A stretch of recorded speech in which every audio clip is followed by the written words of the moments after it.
Magandang gabi. Gusto ko lang share yung happiness ko today. Why I'm so blessed. Kasi yung amo ko is, mga gusto kong bilhin, nabili na niya. Like, ganito. Ito is na-add to cart ko na siya sa Shopee. Then, check out ko na lang sana siya pag uwi ko ng Pinas. So, di na kailangan kasi nabili niya na para sa mga anak ko. Tapos, ito pa, parang ito ay, pang kay Mateo, mga gamit niya. May isa kong lalaki. May eniko-iko.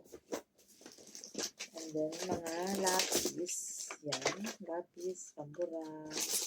Ito, para to kay Mateo. Kaso, kulay pink. Okay lang yan. Mga ruler. Stationery. Ito pa, stationery ko. Na may kasamang laruan. Yan.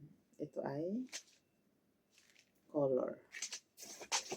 Tapos ito ay parang ito ay stationery. Tapos may ball pen. Ito ay hindi ko alam. Yung dalawa to.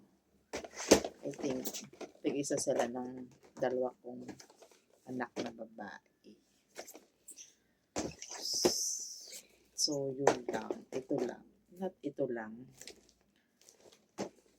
So, ito. Ito lang. Wala lang. Gusto ko lang i-share yung happiness ko. Yung happiness ko today. Masaya lang. So, ito lang. Yun lang. Bye-bye.